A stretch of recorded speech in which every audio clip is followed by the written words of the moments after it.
Traveling solo sounds like freedom. A new city, new faces, new adventures. But when the doors close and the lights go out, you start to realize something terrifying.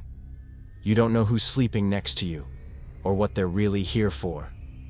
Tonight I'll share with you 3 true horror stories, each one told by travelers who thought they were just passing through, until they met someone who didn't want to let them leave. In story 1, a man in Paris wakes up to find a stranger, not asleep, but watching him from above.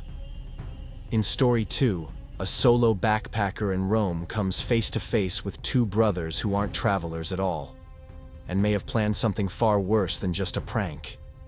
And in story 3, a missing phone turns into a silent chase through the streets of Miami with a faceless man who was never supposed to be there in the first place.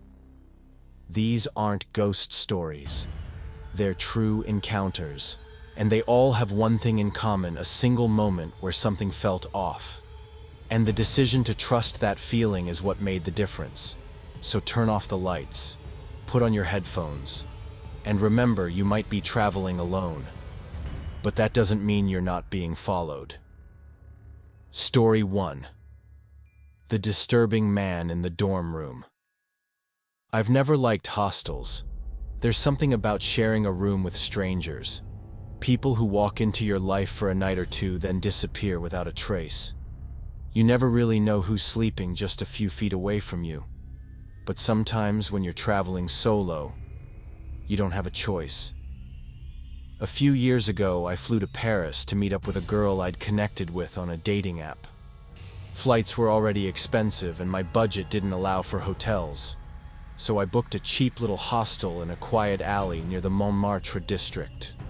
No neon signs, no friendly welcome. Just a narrow metal door, a cracked window, and a rusted buzzer that barely worked. It was almost 3 a.m. by the time I arrived. Jet-lagged, disoriented, hungry. The lobby was narrow, dimly lit in a sickly yellow glow. The air smelled like mold and wet concrete. A man behind the desk looked up as I entered. He didn't smile, didn't greet me. He just slid a room key toward me with the number 12 scrawled on it. I climbed a creaky staircase past flickering hallway lights and found my room, 6 bunks crammed into a tight space barely wider than a train cabin. All the lights were off except for a faint orange glow leaking in through the streetlight outside, and someone was already awake. A man, mid-30s, maybe older, sat on the lower bunk against the far wall. He was hunched over a laptop, typing furiously. The only sound in the room was the rhythmic clicking of his keys. As I stepped in, he looked up, only briefly. Our eyes met for a second. His gaze was strange, too still, too focused. I gave him a polite nod. "Hey." He didn't respond, just gave a vague, crooked smile, and kept typing. That smile, it didn't feel like acknowledgement. It felt like observation.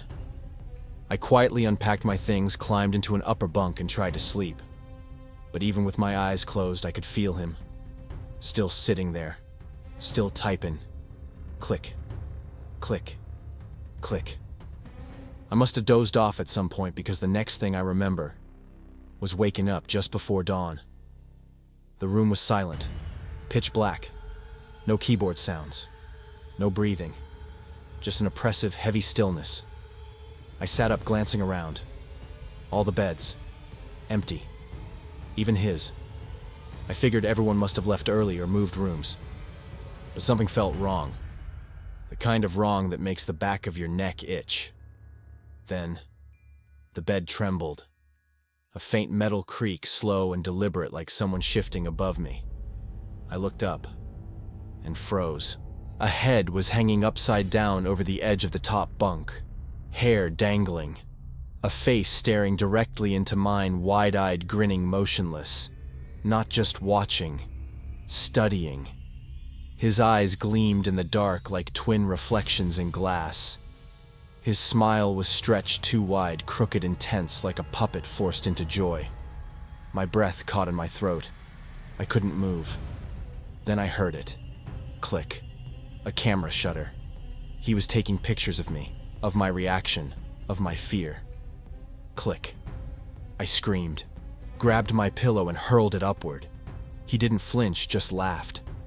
A low, unhinged giggle that made my blood run cold. I scrambled out of bed, heart racing, throwing everything into my bag. He sat up slowly, still holding the phone, still smiling. I bolted down the stairs and demanded a private room. The receptionist looked annoyed, not surprised like he'd heard complaints before. He handed me another key without a word. I locked the door to my new room and didn't sleep a second that night. The image of that man's upside-down face hovering inches above mine haunted me. In the morning, I packed and left the hostel without even brushing my teeth. I never saw him again. Never got his name. I don't even know if he was a registered guest. Maybe he was just there, watching, waiting. All I know is that something was very wrong with him. And if I hadn't woken up when I did, I try not to finish that sentence. Story 2. Nightmare in Rome, The Demonic Brothers. Rome had always been on my bucket list. Ancient ruins, cobblestone alleys, late-night espresso. And since I was backpacking solo through Europe, I figured, why not? I booked a budget hostel online, one with decent reviews and a name that sounded welcoming, Freedom Traveler. I didn't expect luxury. I just needed a bed, a shower, and maybe a few cool conversations. What I got was the most terrifying night of my life. The hostel was hard to find, hidden behind a heavy wooden door on a side street with no clear signage. You had to buzz in to get access, and the entrance felt more like an apartment building than a hostel. The receptionist was kind, young, soft-spoken, and efficient. He gave me a key, pointed me down a narrow hallway, and said, "Room 4. 4 beds. You're the last to check in." I found the room easily. It was small and painted a strange, dull green walls, slightly peeling in places. Inside were 2 bunk beds, a dusty window overlooking a concrete wall, and a weird smell I couldn't place.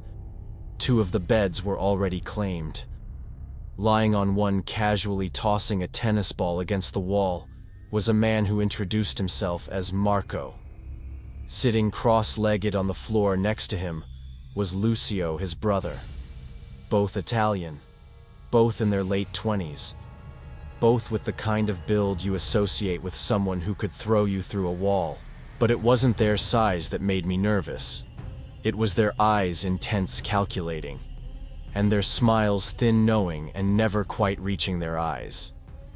They offered polite greetings in English, but I could tell immediately they didn't think much of me. As they began talking to each other in Italian, I turned to unpack my things quietly, keeping to myself. But I understood more than they realized. I'd studied Italian for 2 years in college. Not fluently, but enough. And what I heard made my stomach twist. Stupido. Un altro turista ingenuo. Translation: stupid. Another naive tourist.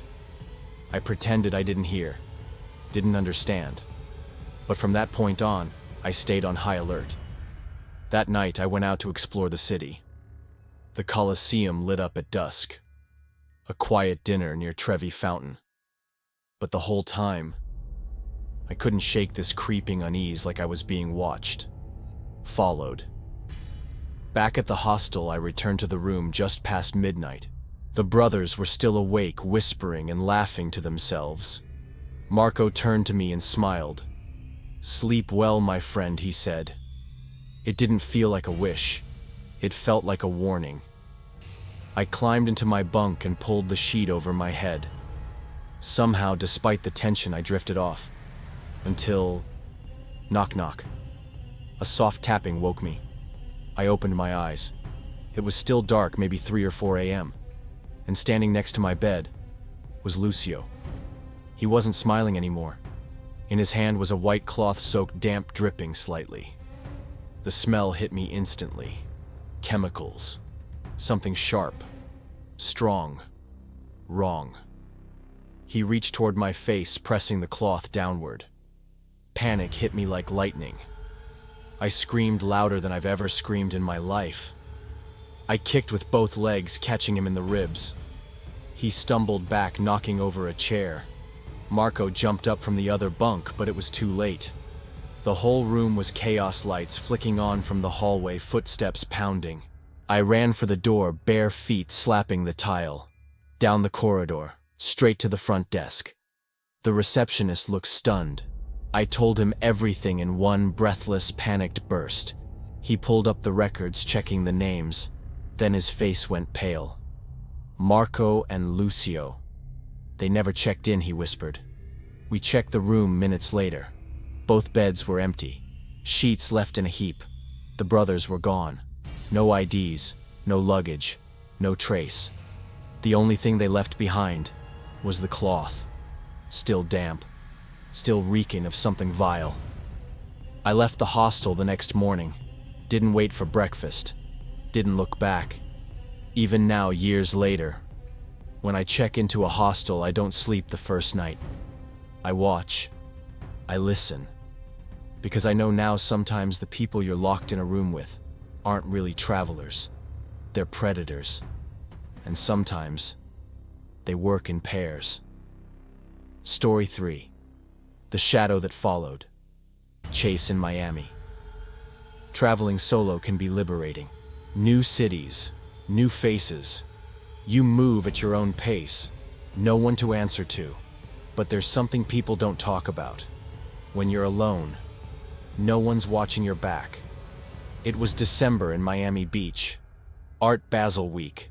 The city was alive with energy. Crowds, music, flashing lights, pop-up exhibits on every block.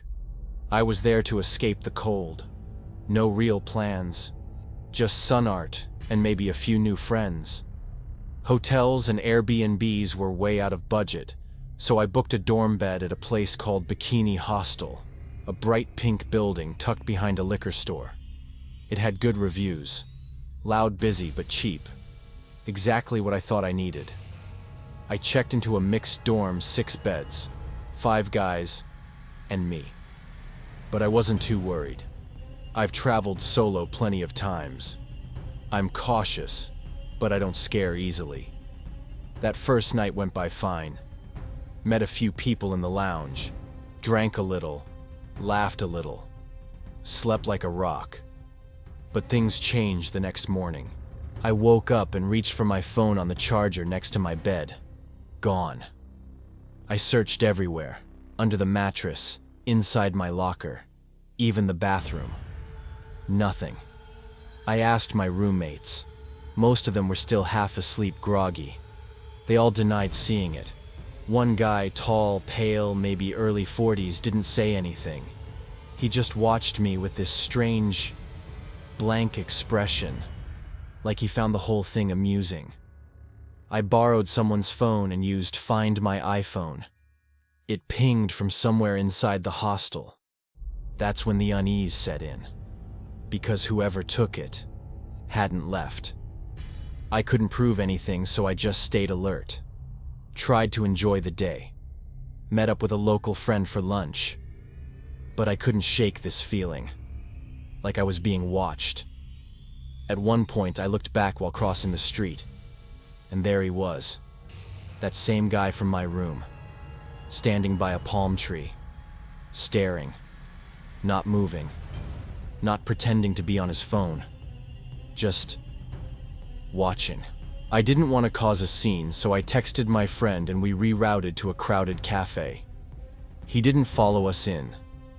That night I returned to the hostel just before 10 p.m. The hallway was dim. The air smelled like stale beer and sweat. As I opened the dorm door, my stomach dropped. He was there, sitting on the lower bunk, holding something in his hand. My phone. He was scrolling through it, slowly, casually, as if it belonged to him. I froze. Then I said firmly, "That's mine." He looked up. No fear, no shame. Just stared at me like I was the one out of place. He held the phone out in front of me and smiled. "Really?" he said. Then he took a picture. Click. I backed away and shouted for help. Two of my other roommates rushed in. One of them recognized the phone case, said it matched the one I'd had the night before. They cornered the guy and started shouting. He stood up slowly, handed me the phone, and walked out of the room without another word. We reported him to the front desk, but the staff didn't seem surprised. "He's not even on our guest list," the guy at the desk muttered. They tried to find him, but he was already gone. Vanished. I backed up all my data, locked everything behind passwords, and slept that night with my suitcase against the door. Even after I left Miami, I couldn't shake the image of him. That dead stare. That slow click of the camera. Like he didn't steal my phone for the value, but for me. What creeps me out the most is the thought of what he saw. What he accessed. What he kept. Photos. Contacts. Notes. Maybe even my hotel confirmations. My ID. That phone held my life. And for a few hours he held it in his hands. 3 stories. 3 cities. 3 moments where a stranger's smile meant something far more dangerous. These weren't monsters hiding in closets. They were people. People who smiled too long, watched too closely, and walked away before anyone could ask their name. What's terrifying about solo travel isn't just the places you don't know. It's the people you never get a second chance to understand. Because some of them aren't tourists. They don't want the view. They don't want the passport stamp. They want you. So the next time you check into a dorm room, hear a sound in the middle of the night, or see a stranger standing a little too still near your bed, trust your gut. Because sometimes the only warning you get is a camera click in the dark. If these stories made you think twice, good. Like, subscribe, and hit the bell if you never want to miss the next story that's just a little too real. And if you've ever experienced something strange while traveling, a face you still remember, a door that should have been locked, a night that felt wrong, tell your story in the comments below, because your story might be the next one we tell. Stay safe, sleep lightly, and always check who's in the bunk below you.